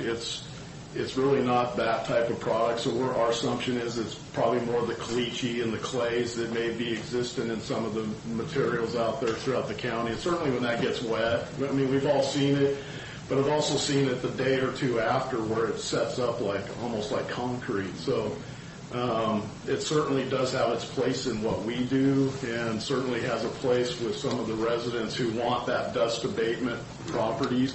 But I think it's something we're definitely going to have to look at to come up with a kind of an equilibrium, something that benefits us as a county from a budgetary standpoint, but also provides the benefit to the individuals who want this, because that's sometimes the issue, is the person who's paying for it is definitely not the person who's you know, has the issues with the product itself, that may live on the road or may just farm on the road and actually not live on the road. So did you say that on North Dayton and North Cooley that those were paid for by these farmers to put We're that in? going to have to verify that. Okay. I don't have that information with me, but like I said, there are two separate things at play. One Because is- if Mr. Lips paid for it, I don't think he can complain about it, but No, I don't think he paid for it. I don't know that he paid for it.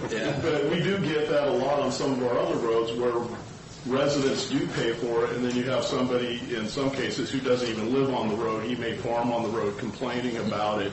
And some of the issues that are brought up are the same issues. So it's something I think that we really need to look at, and we'll spend a lot more research and time on it and really look at the current county policy. But we do know that a lot of people receive great benefit from the dust abatement program the county has, but we can certainly look at both of them with the board. Thanks, Matt. You bet. Any further comment on the agenda or on the consent? Okay. Motion made and seconded. All in favor? Aye. Aye. Keith, for us this morning. No office business to conduct at this time, but there are 2 executive sessions that will be requested. Right. Another spot for public comment? Rocky? I just want to give my support to Trevor on trying to get this smell addressed. I live approximately 5 miles from there, and I can smell it at my house. I can't imagine how bad it is closer. Yeah. So Keith, on that, is there any chance we could meet with the city of Pasco and the manager of the pond and suggest some remedies to this, or? We certainly can. Our level of responsibility, I suppose, is a little bit limited in that it is a city function.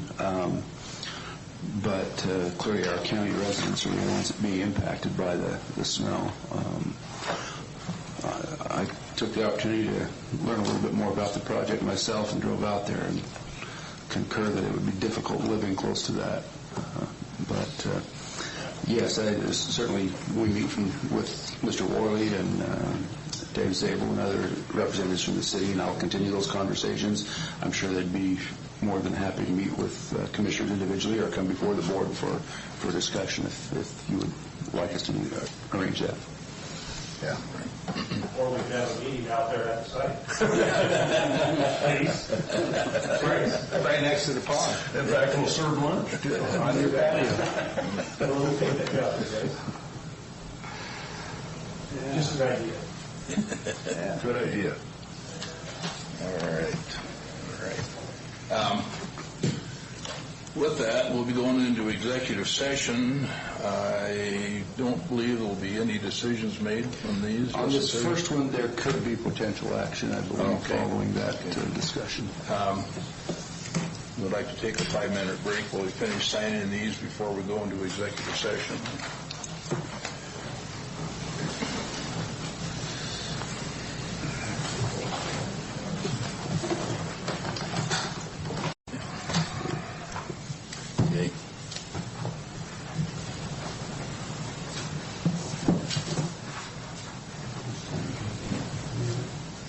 I very short, 10 if that.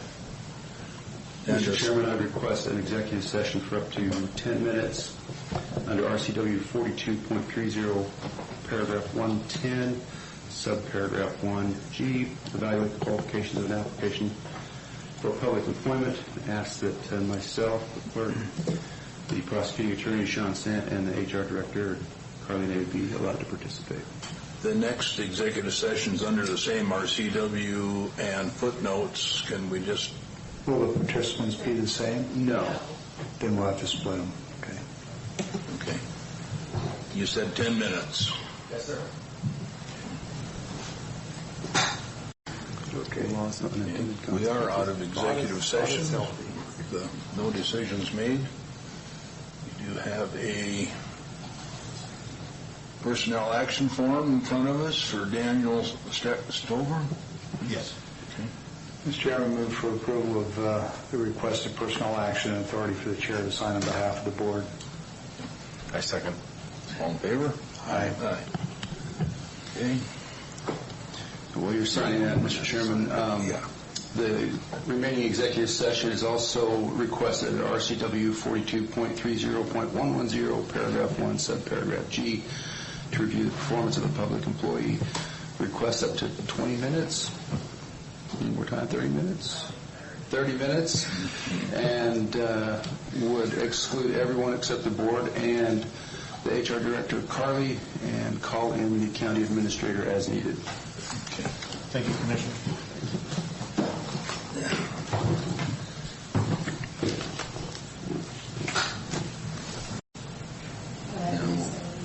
Come out of executive session at this point, but we need to extend an additional 10 minutes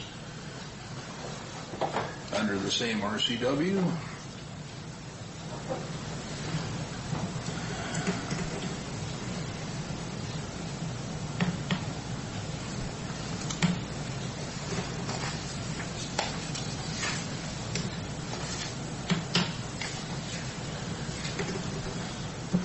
So what do you think the chances of us getting together with the city and pushing them along? We are out of executive session with no decisions made. That ends our executive session for today. Anything else, Keith? I don't have anything else. Okay, commissioners? Oh, I do have one item. Keith, would you update the letter to DOE reaffirming who our appointees are to the Hanford Advisory Board? Yeah, certainly. So we're renewing Mr. Garnett and Mr. Karenko is the alternate.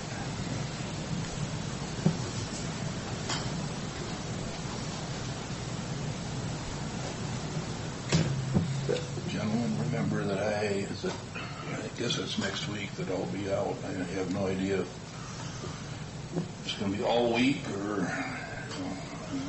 think the consultation is on Monday with the doctor, the procedure's on Tuesday, and normally it's an outpatient, but because we live so far away, they expect to probably keep on into Wednesday at least. So I have no idea of time frame for sure. We do not have a pressing agenda scheduled at this point for next week, but I don't know what is going to come in yet today. If it's the will of the board to not have a meeting, we could do that, or we could meet with the two remaining commissioners. If we've got a light schedule, this is today's Tuesday. We just have to have 24 hours notice for a cancellation. I'm thinking that come Thursday afternoon, Thursday midday, I'll know what my schedule looks like. I had some competing things, but I moved them aside because I knew Bob was going to be gone. But if it turns out we have a light agenda, I may revisit that decision. I'll be here if there's anything that's timely or if there's a heavy calendar. But pardon? Yeah, well, one's enough if it's timely, but if it needs attention. But maybe we can visit that on Thursday, Keith, if you just give me a Sure. Would it be appropriate at this meeting then to authorize the county administrator to sign any payroll or warrant registers that might come up in the event that we don't meet? Or do you? So moved. Yeah. I agree. All in favor? Yeah. So it doesn't delay. Take an official vote when you get back, but if that's helpful. Yeah. Well, we're still in session, so... yeah, I made the motion. Made a motion. Second. All in favor? Aye. There, so if we don't have a meeting, he has the authority to sign on the interim. And I'll certainly make myself available if there's anything pressing or if it's a heavy calendar, but I do have other conflicts that it would be convenient if nothing else. And I will be available if need be. I can be here. Thanks. Okay. If there's nothing else for the good of the board, we are adjourned.